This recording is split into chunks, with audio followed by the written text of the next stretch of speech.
Debes Tēvs, pateicību par žēlastības dienu un apsardzību. Un pateicību, ka varam atvērt Tavu vārdu, Kungs Jēzu. Pateicību par maizīti, par pajumtu, par mieru. Un pateicību, ka Tu mūs vēlreiz, Tu esi mums devis vienu dienu, lai mēs Tevi meklētu, atrastu, un lai Tu mūs varētu sagatavot mājām, kuras vēl nāks, un lai varētu sagatavot tām briesmīgajām dienām, kuras vēl stāv priekšā. Kungs, lai mēs nepagurtu, neaizliegtu Tevi, bet varētu pastāvēt. Un tā mēs izlūdzamies Tavu žēlastību, apsardzību un klātbūtni. Jēzu, Tavā vārdā. Amen. Amen. Pagājušajā reizē mēs tikāmies un mēs noslēdzām ar Atklāsmes grāmatas 14. nodaļas 11. pantu. Tātad pagājušajā reizē mēs skatījāmies šos 3 pantus, kas runā par 3. eņģeļa vēsti. Un mums ir vēl viena lieta jāsaprot, ka visi šie 3 eņģeļi strādā, runā, sauc un aicina un brīdina un arī rāj vienlaicīgi. Tas ir vienlaicīgi. Un mēs tagad izlasīsim Atklāsmes 14. nodaļas 12. pantu. Šeit vajadzīga svēto izturība, kas tur Dieva baušļus un Jēzus ticību. Kāds ir Glika tulkojumā? Šeit ir svēto pacietība, šeit ir tie, kas tur Dievu baušļus un Jēzus ticību. Jā.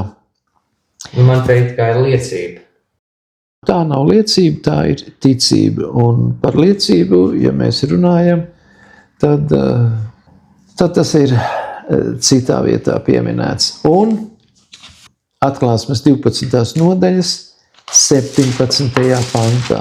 Tur ir pieminēta nevis apliecināja Jēzu, bet kas tur Dieva baušļus un Jēzus liecību. Tur ir vārds martūrija, liecība, un šeit ir ticība. Tātad, kas tur Dieva baušļus un Jēzus ticību. Tur ticību. Nevis ticību Jēzum, bet tādu ticību, kāda ir Jēzum. Kādu mēs viņu redzam rakstos. Un tagad papētīsim šo pantu. Tātad, te ir pieminēts, ka šeit ir vajadzīgs svēto. Tātad tie, kuri ir norobežojušies no ļaunuma, cik viņi to saprot. Ja? Kādas ir bijušas viņu iespējas. Un te ir jāpiemina, kad oriģinālā ir pastāvība, jeb izturība, jeb pacietība. Tātad, ko tas nozīmē? Tātad, svētā pastāvība, svētā izturība. Tātad, svētā tas nozīmē, kad es pastāvu šajos labajos likumos Dieva atstātajā patiesībā. Es pastāvu. Un šeit ir vajadzīga būtībā pastāvība svētajā patiesībā. Šeit ir tie, kas pastāv svētajā patiesībā. Ja? Un tātad konteksts, ko rāda? Ja mēs tā skatījāmies šīs pirmās eņģeļu vēsts, viņas rāda uz to, kad ir briesmīga cīņa ar ko? Ar 13. nodaļas zvēru un viņa tēlu. Saprotiet, ar zvēru un viņa tēlu. Tātad viss tiek izlietots, lai atlikušos piespiestu pielūgt zvēru vai tā tēlu. Saprotiet, tas ir tāds šos svētos, kas pastāv šai svētajā patiesībā, viņiem nav galvenais mērķis nogalināt. Galvenais mērķis ir piespiest, aiziet no patiesības, aizliegt patiesību. Jo, ja Velns to ļoti labi zina, ja tu viņu nogalināsi, un viņš ir pastāvējis patiesībā un pastāv patiesībā, tad viņš ir izglābto skaitā. Jo Bībele ko raksta? Kas dzīvību zaudē manis un evaņģēlija dēļ, tas to iegūs, mantos, iemantos. Un tāpēc viņam ir visi līdzekļi labi, lai piespiestu tevi pašam atteikties. Pašam atteikties. Un kas to spiedīs? Vienu mēs zinām. Tas ir Velns ar visiem saviem eņģeļiem. Nākošais, kas spiedīs? Tos, ko mēs redzam šeit. Tos mēs neredzam. Tos mēs neredzam. Un kas vēl spiedīs? Tā vara. Kāda vara? Reliģija varbūt. Reliģiskā vara un politiskā un valsts vara, jo viņas apvienosies. Un visi līdzekļi ir labi.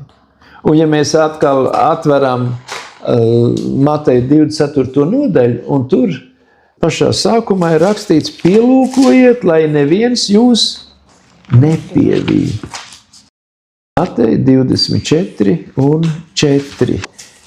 Pielūkojiet, lai neviens jūs nepievīja.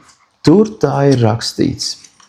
Jo sākumā šie līdzekļi ir, samērā miermīlīgi. Samērā miermīlīgi. Un kas sākumā ir 5. pantā, kas tur ir rakstīts, izlasīsim Mateja 24. nodaļas 5. pantu. Jo daudz nāks manā vārdā un sacīs, es esmu Kristus, un tie pievils daudzus. Jā, tā tad būs viltus. Būs viltus un liels viltus. Un šo viltu pavadīs kas? Atšķirsim vēl tālāk atpakaļ atklāsmes grāmatu. Atklāsmes grāmatu. 16. nodaļa un 14. pantu. 16. nodaļa un 14. pants. Jo tie ir velnu gari, kas dara zīmes un iziet pie visas pasaules ķēniņiem, tos sapulcināt uz karu, Dieva visu varenā lielajā dienā. Tātad, kad notiks Kristus otrā, praktiski Dieva vislielākā varenā diena ir tad, kad viņš apzīmogos savus bērnus. Tātad apzīmogošanas laikā. Un viņa otrā atnākšana tikai visiem parāda, kuri ir viņa bērni un kuri nav viņa bērni. To realitātē redz, tad visi redz. Šodien mēs to neredzam, bet tad redzēs visi. Visi redzēs. Gan tie, kuri ir viņa bērni, gan tie, kuri nav viņa bērni. Tie visi skaidri varēs redzēt. Un te ir pieminēts šīs brīnumzīmes. Un šādas zīmes pavadīs viltus ganus. Un šīs zīmes apstiprinās viltus mācības.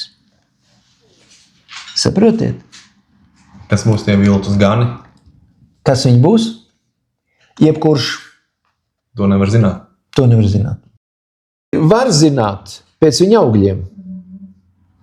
Un pēc bauslības un liecības var zināt. Jo viltus gani jau, kas būs? Viņi jau tagad kaut ko darīs. Viņi jau tagad mācīs. Jo šis ir laiks, kurā izšķirās. Vai nu māca patiesību tīru, vai nu māca viltu sajauktu ar patiesību. Tā ir viena no būtiskākajām zīmēm. Būtiskākajām zīmēm. Es esmu par Kristu, es sludinu par Kristu, es sludinu evaņģēliju un kaut kur klibo. Ko var redzēt? Valodā, mācībā vai dzīvē. Kaut kur. Un tāpēc arī tur teikts, lai jūs nepievīļ. Jā, lai jūs nepievīļ.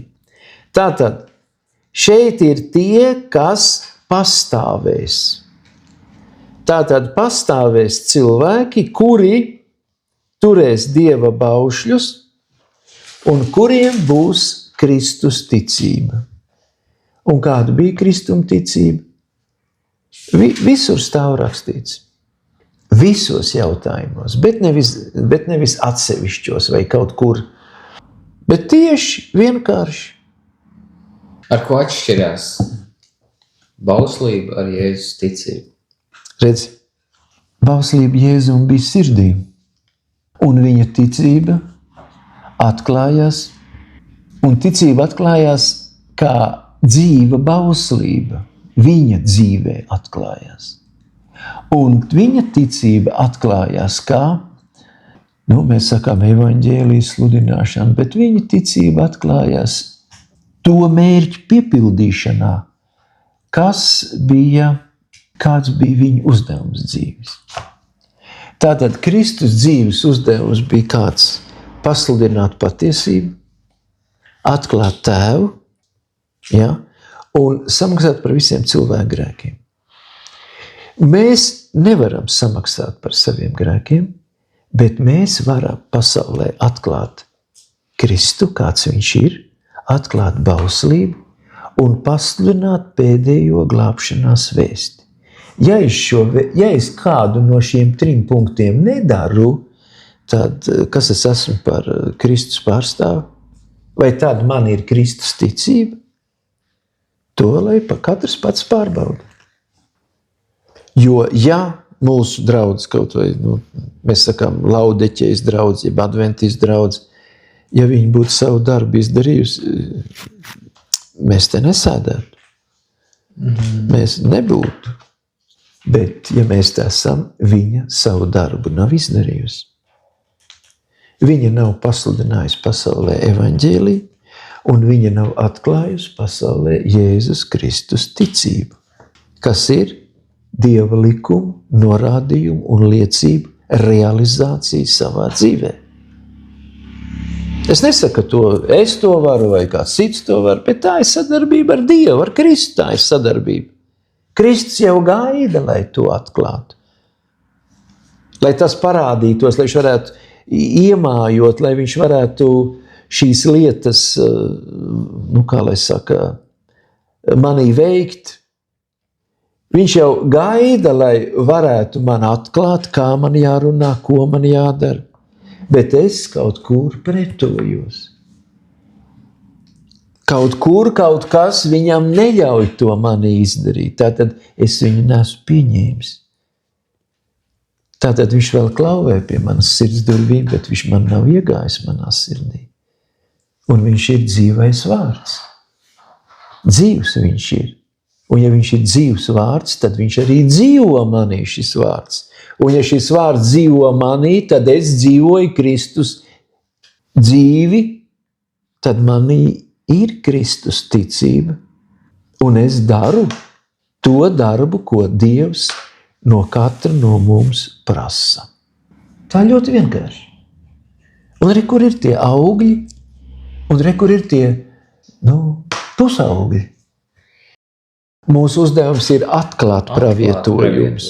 Mūsu uzdevums ir atklāt šī laika patiesību. Jāņa evaņģēlija 15. nodaļas, kur viņš saka, es esmu vīna koks, un jūs esat tie zari. Un zars nevar būt bez šī te koka, ja? Un tālāk ir rakstīts, bez manis jūs nevienu nespējat. Tātad mums ir jāsaprot, ka visās lietās, visur, kur mēs dodamies, ko mēs darām, mums ir jālūdz. Mums ir jābūt tādā kontaktā ar viņu, un tad tu arī sapratīsi, ko attiecīgam cilvēkam tā kā teikt, gars tevi vadīs. Bet tas nav vienkārši, tu to izlasi un tu saproti, tā kā tev jāuztur ir visu laiku ar viņu jābūt ar kopā. Saprot, un kā mēs varam būt ar viņu kopā? Ne jau skatoties bildītes. Ja? Tātad man ir jāzina, ko viņš ir teicis, man ir jāizlas, un tad es ejot pa dienu, es pārdomāju, kā viņš tur rīkojas, viņš tur tā rīkojas. Man tagad ir līdzīga situācija. Tātad man jārīkojas tāpat kā viņam. Tā ir staigāšana un lūkšana. Tā ir. Ko es varu lūgt un staigāt, ja es neesmu lasījis? Te ir ļoti dziļas lietas. Ir. Domāju, es šodien lasīju rīt lasījumu no debesu vietās, un tur tieši bija nosaukums kā pētīt Dieva vārdu.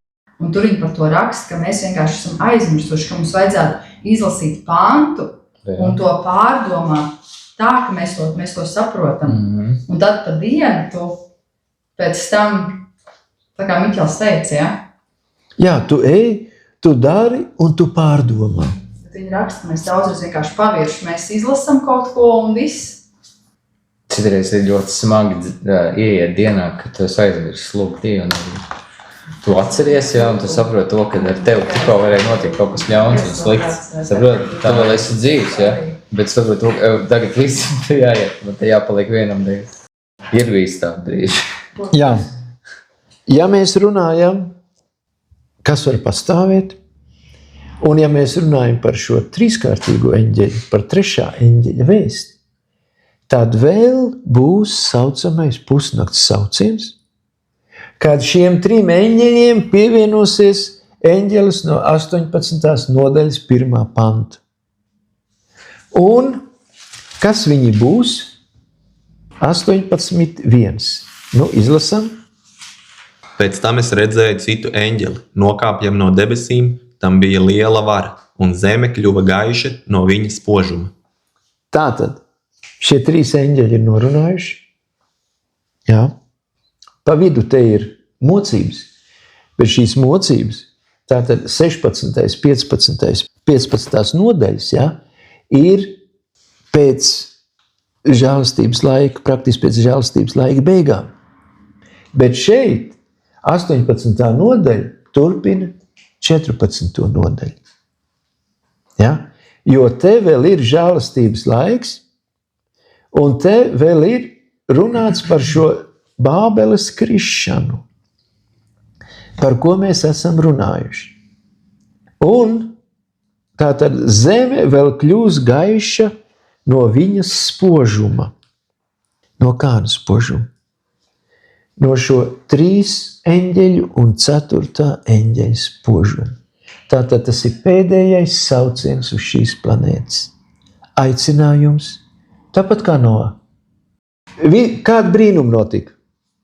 Putni salidoja, zvēri sagāja, visi cilvēki brīnījās. Un tad Noā nostājās durvīs un aicināja ienākt. Pēdējais sauciens. Varēja iet.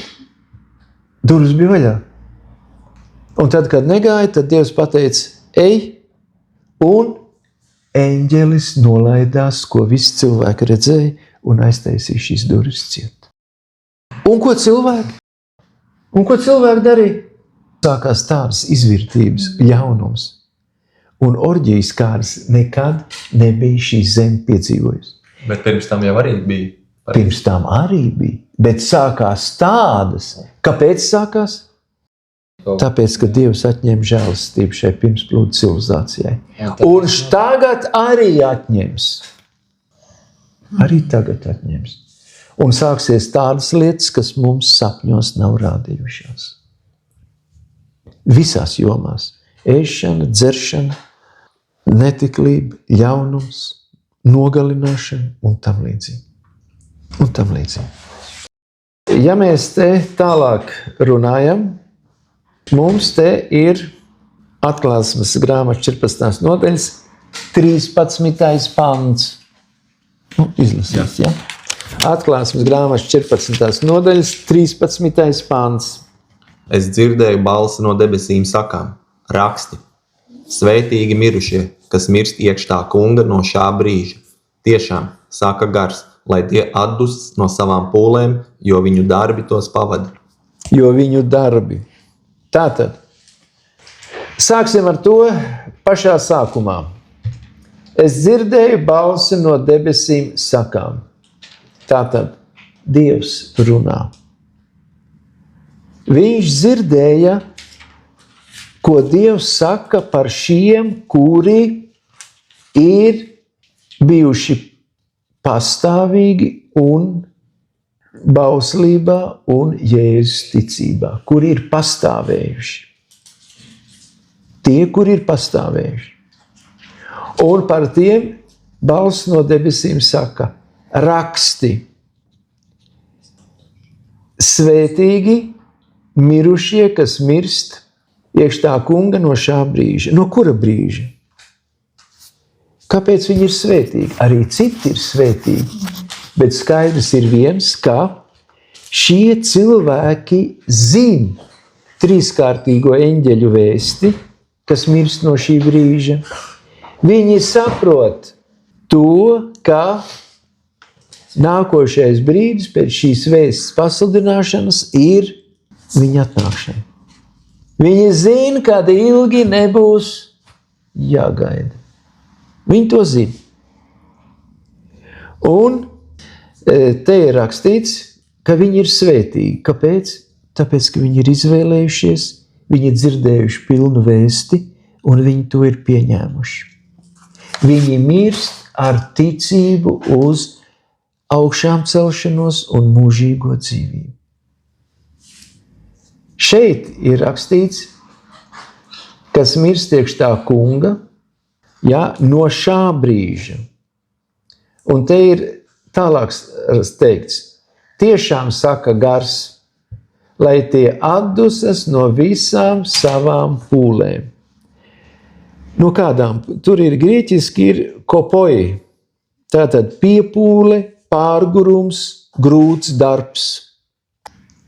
Mums ir jāsaprot viena lieta, ka mēs nevaram tā bez piepūles, bez pūlēm ieiet debesīs.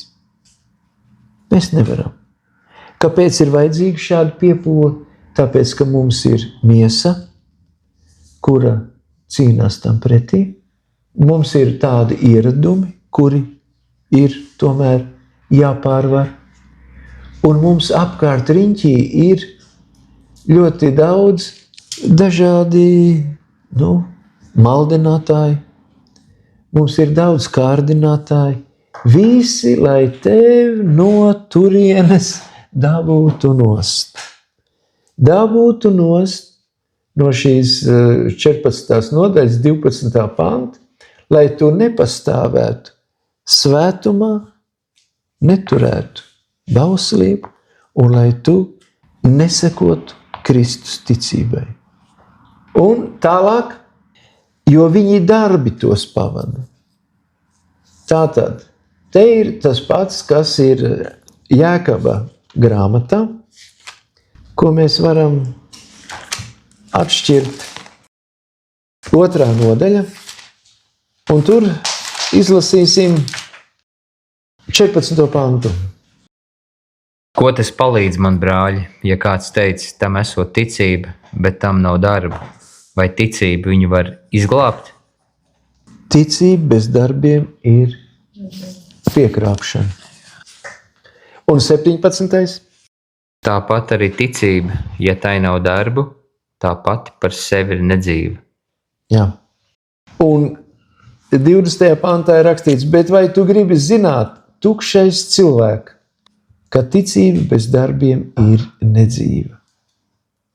Un, ja mēs atgriežamies atpakaļ pie šīs atklāsmes grāmatas 14. nodaļas, kas ir svētīgi cilvēki?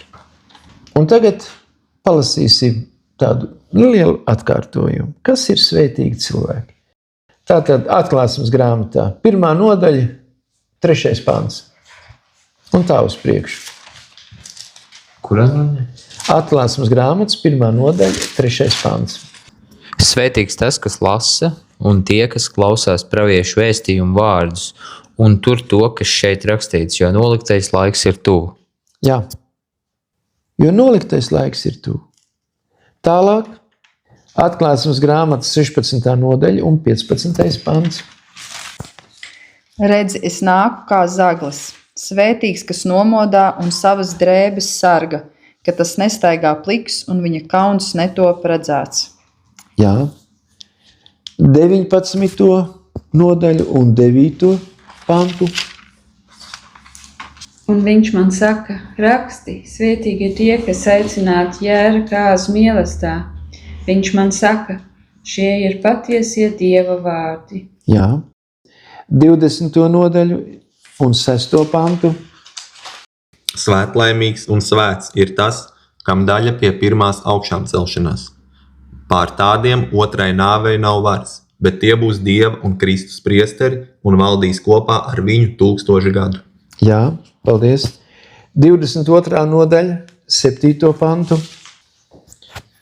Redzi, es nāku drīz, svētīgs, kas tur šīs grāmatas pravietojuma vārdus. Jā, un varbūt vēl arī 14. pantu. Šajā pašā nodaļā. Svētīgi, kas mazgā savas drēbes, lai tiem būtu daļa pie dzīvības. Gliku lūdzu. Svētīgi ir tie, kas viņa baušus dara, lai viņiem vara, tiesības ir pie dzīvības koka un lai viņi ieiet pa pilsētas vārtiem. Tātad drēbju mazgāšana un baušu turēšana ir viens un tas pats. Viens un tas pats. Kādiem mums ir jābūt šajā laikā? Atšķirsim romiešu vēstuli. Vēstuli romiešiem. 12. nodaļu, pirmos 3 pantus. 12. pirmos 3 pantus. Tāpēc, brāļi, es jūs lūdzu caur Dieva apžēlošanām, ka jūs savas miesas nodotu par dzīvu, svētu un Dievam patīkamu upuri, tā, lai ir jūsu saprātīgā Dieva kalpošana. Un nepaliekat šai pasaulē līdzīgi, bet pārvēršaties savā prātā atjaunodamies, ka jūs varat pārbaudīt, kas ir labais un patīkamais un pilnīgais Dieva prāts. Jo caur žēlstību, kas man ir dota, es ikvienam jūsu starpā saku, ka nevienam nebūs pārgudram būt, vairāk nekā tam pieklājas gudram būt, bet ka tam būs saprātīgi gudram būt, kuram Dievs ir izdalījis ticības mēru. Tātad šis ticības mērs, ko tas nozīmē? Tas nozīmē, ka cilvēki viens var saprast vairāk un dziļāk, otrs nevar. Tu to nesaproti. Nu tad nelien ar tur, kur tu ko nesaproti. Vai ne? Nu tā ir, jā. Ir, piemēram, arī, es esmu redzējis, vecs lauku tantes mierīgi dzīvo, viņā var parunāt, ko man dēliņ to zvēru tēlu vajag. Es zinu, kas ir Bībelē, kas ir svētums, un kas man ir jāpieņem, un kas man ir vajadzīgs. Man tur tie atkritušie, lai viņi tur krīt, kur viņi grib, es to nesaprotu. Es zinu, kas ir svētums, un kas ir patiesība, un kas ir Kristus. Es to zinu.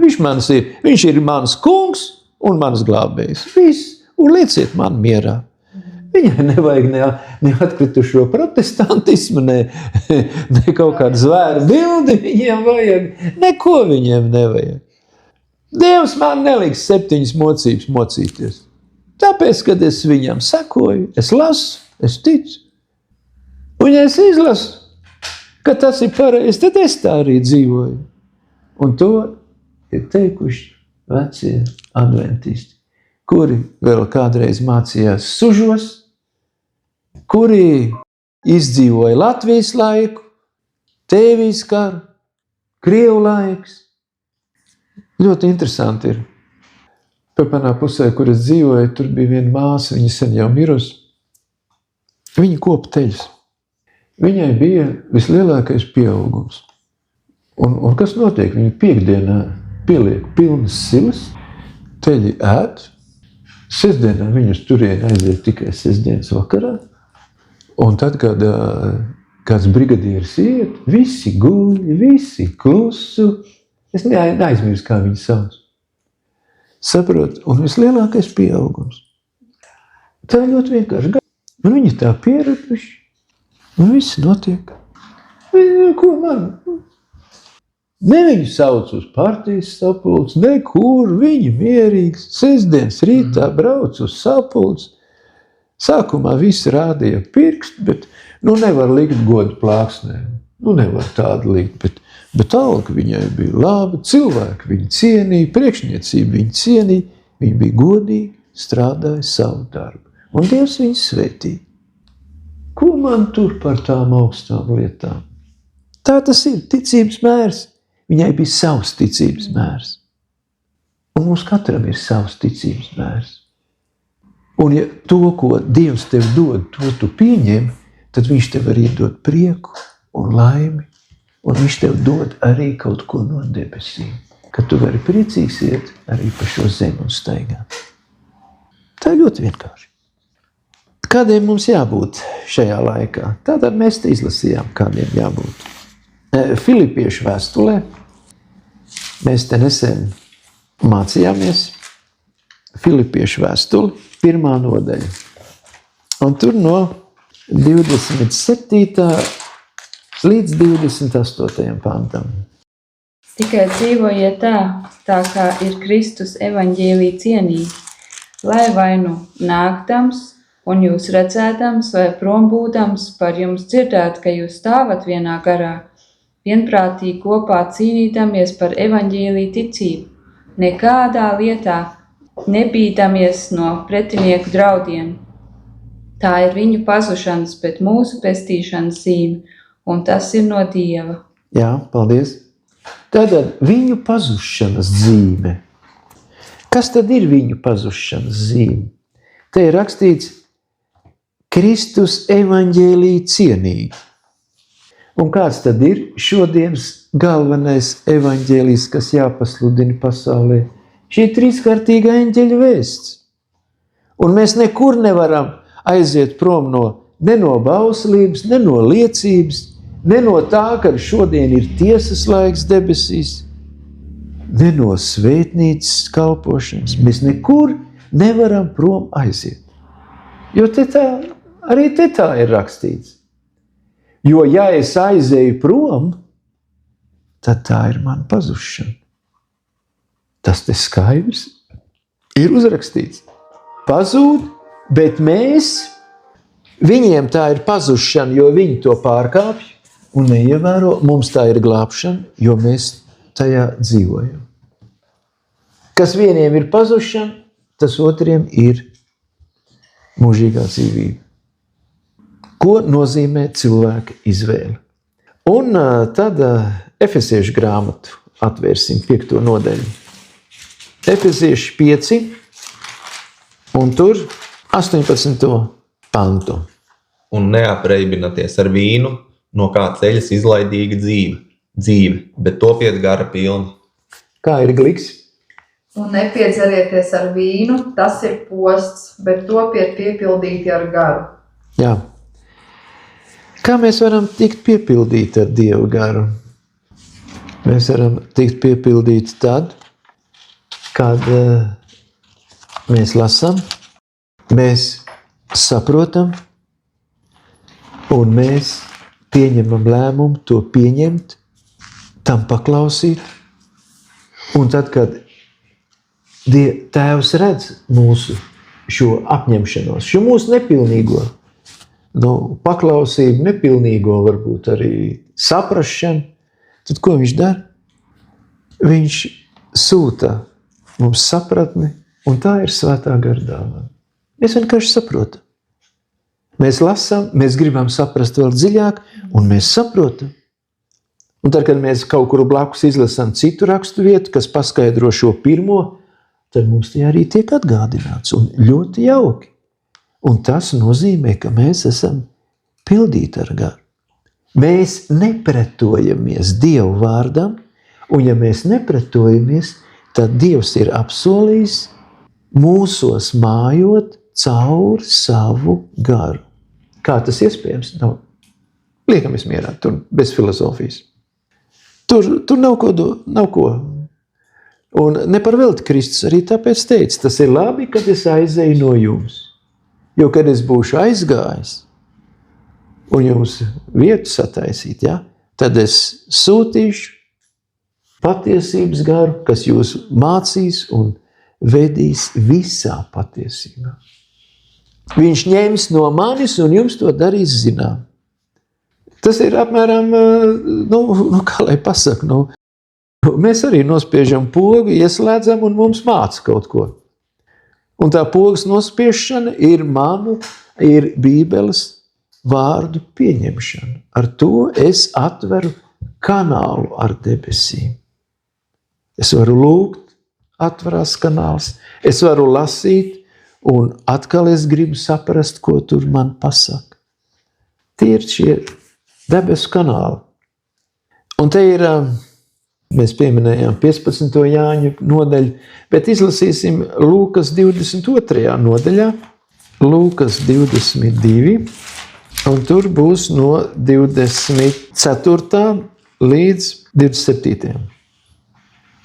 Un tur arī ķildi cēlās viņu starpā, kurš no viņiem esot lielākais. Un viņš tiem sacīja, ķēniņi valda pār tautām un varenos sauc par labdariem, bet jūs tā ne, bet lielākajam jūsu vidū būs būt kā jaunākajam un vadonim kā tādam, kas kalpo.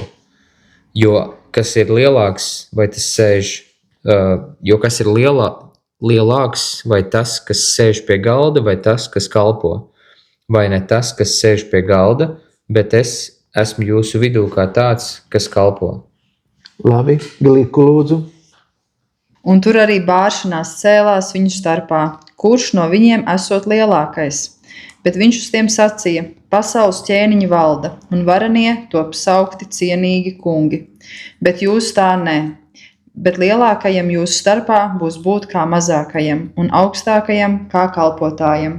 Jo kurš tas lielākais, vai tas, kas sēž pie galda, vai tas, kas kalpo, vai ne tas, kas sēž pie galda, bet es esmu jūsu starpā kā tāds, kas kalpo. Redziet, te ir arī tas lielums Dieva acīs. Lielums Dieva acīs, saprotiet, kā lai to pasaka? Tas, kas kalpo. Tas, kas kalpo, kas sevi noliek kalpa vietā. Viņam vajag kalpot. Saprotiet, vienkārši kalpot. Viņam vajag vienkārši iet un cilvēkiem mācīt patiesību. Viņam vajag vienkārši iet un sludināt šo trīskārtīgo eņģeļu vēstu. Runāt par bauslību, par Kristus otro atnākšanu. Viņam tā ir vajadzība. Tas ir kalps un tas ir augstākais. Un te ir rakstīts 27. pantā. Kas ir lielāks, vai tas, kas sēž pie galda, vai tas, kas kalpo? Un tad viņš izdos tādu provokatorisku jautājumu. Vai ne tas, kas sēž pie galda? Kā pie jums ir? Tas, kas sēž pie galda, tie, kuri grib, lai sauc par ko? Rabī vai mācītājiem, grib šo amatu, grib šo vietu, bet viņš saka, bet es esmu jūsu vidū kā tāds, kas kalpo. Es esmu. Un arī mēs esam aicināti uz to, uz kalpošanu. Mēs tagad būtu apskatījuši atklāsmes grāmatas 14. nodaļas, 12. 13. pantu. Un tagad ir tāda lieta, vai šīs trīskārtīgās eņģeļu vēstis, viņas ir bijušas aktuāls visā pasaules vēsturē vai tikai tagad? Visu laiku. Visu laiku. Viņas bija piemirstas, par viņām varbūt cilvēki daudz nerunāja, bet tas bija visu laiku kopš izdzina no ēdenes. Kopš tā laika. Un ja mēs runājam, tad šīs 14. nodaļas no 1. līdz 13. pantam, tā ir evaņģēlijas sludināšana. Tas ir evaņģēlijas sludināšanas laiks.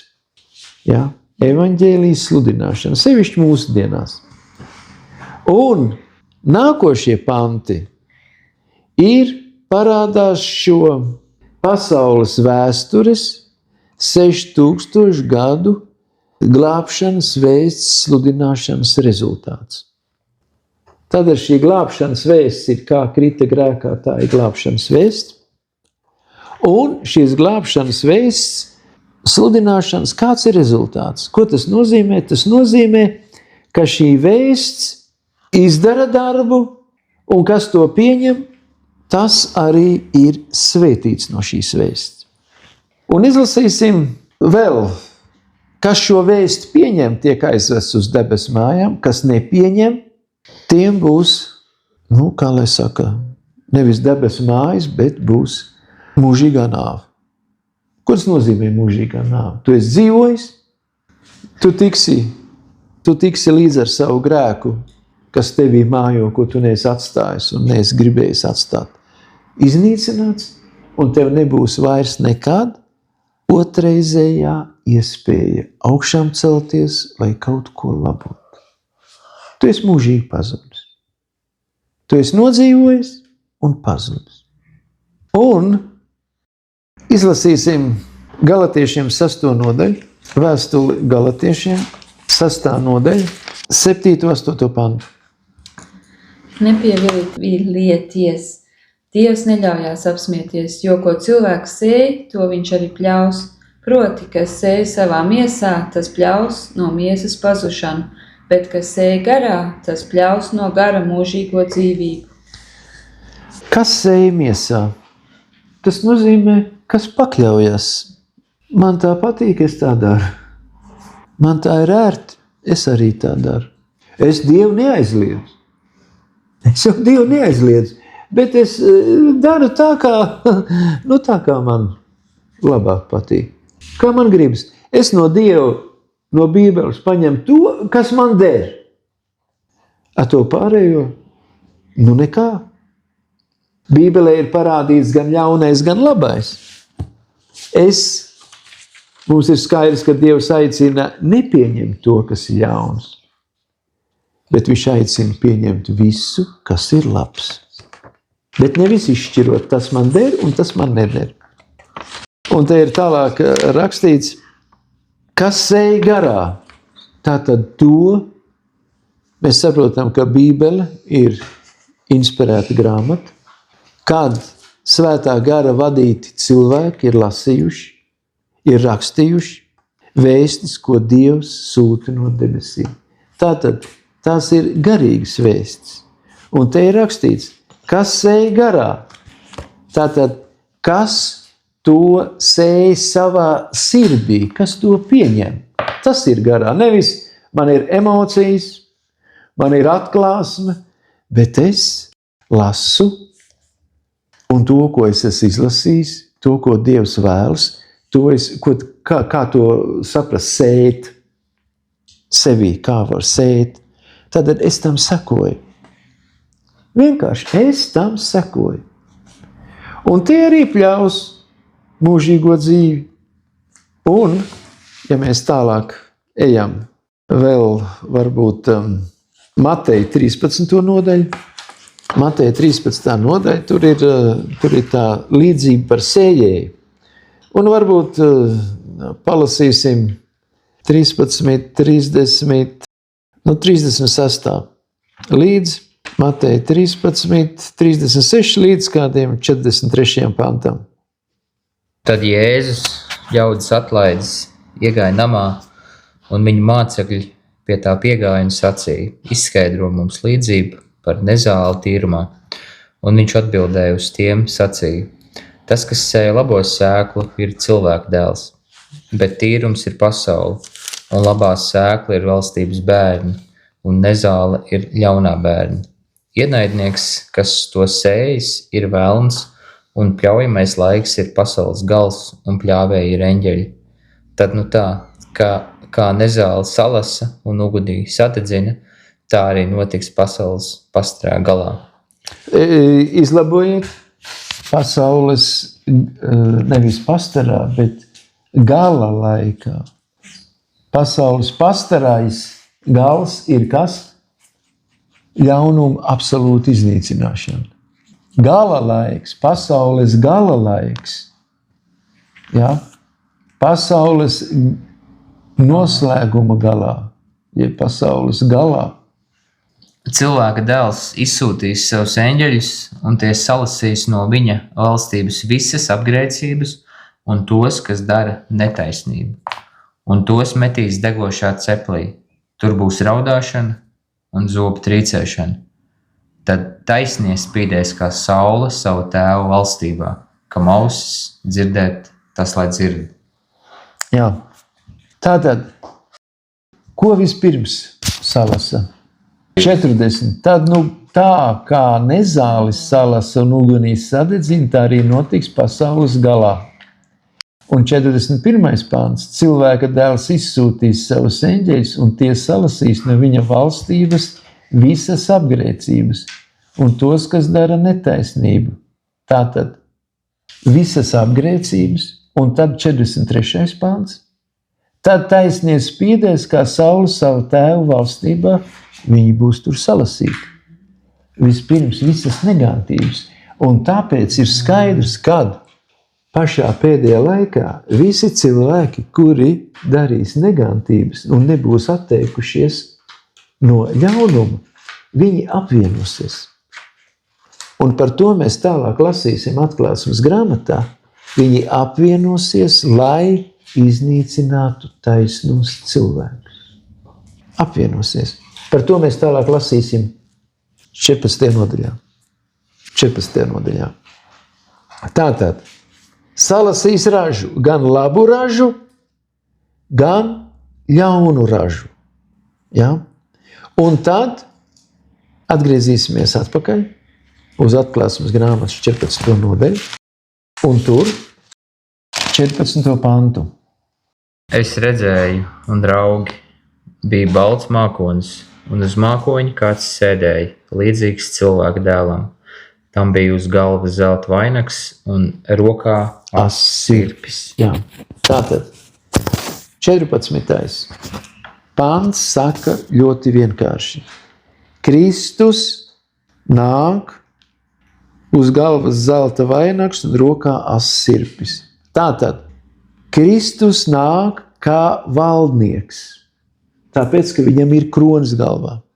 Tātad viņš ir valdnieks, un viņam ir sirpis. Tātad tas nozīmē, kad viņš savāc ražu. Tātad viņš nopļauj visus. Ko tas nozīmē savāc ražu, jeb nopļauj? Tas nozīmē, ka uz šīs zemes visi cilvēki tiks savākti divās klētīs, vai nu uz mūžību, vai uz mūžīgu pazušanu. Cerot, visi tiek nopļauti.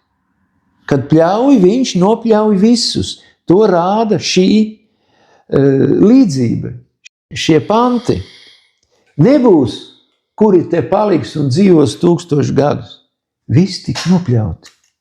Vai nu mūžīga nāve, vai nu pazušana.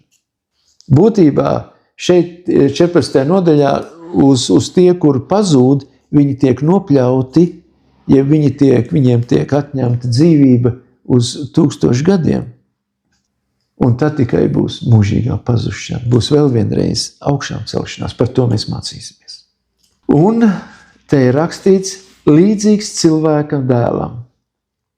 Tātad Kristus staigāja kā cilvēka miesā uz šīs zemes, un Kristus arī staigās līdzīgā miesā visā mūžībā, visos laikos. Un tagad 15. pants. Un ar to noslēgsim. Un cits eņģelis nāca no Dieva nama, saukdams ar stipru balsi uz to, kas uz padebešu sēdēja.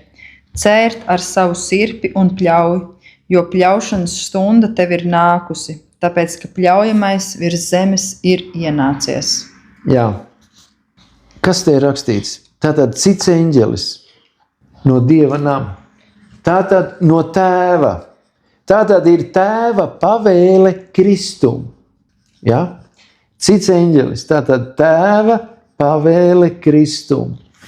Laid savu sirpi darbā un sāc pļaut. Ja? Sāc pļaut. Jo kas ir? Jo pasaules druva jau pārim nobriedusi. Tātad ļaunums ir sasniedzis kādu robežu, kur tālāk Dievs ir pateicis stop. Tāpat kā nodienās. Stop. Un kas vēl ir sasniedzis šo, kas vēl ir nobriedis?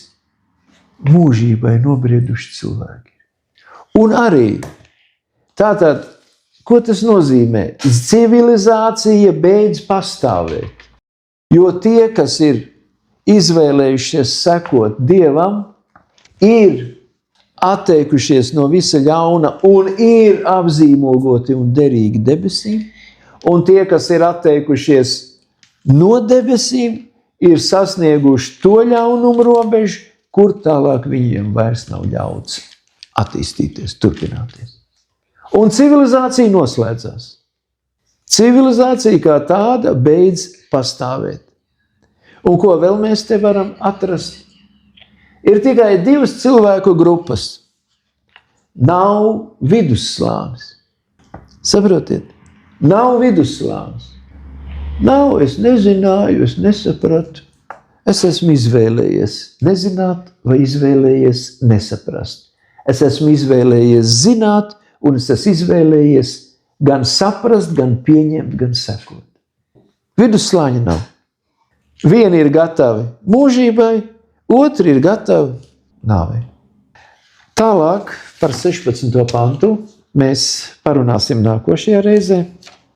Un te ir rakstīts, tad tas, kas sēdēja uz mākoņa, nolaida savu sirpi pār zemi un ievāca zemes ražu. Ja? Un mēs par to tālāk runāsim nākošajā reizē.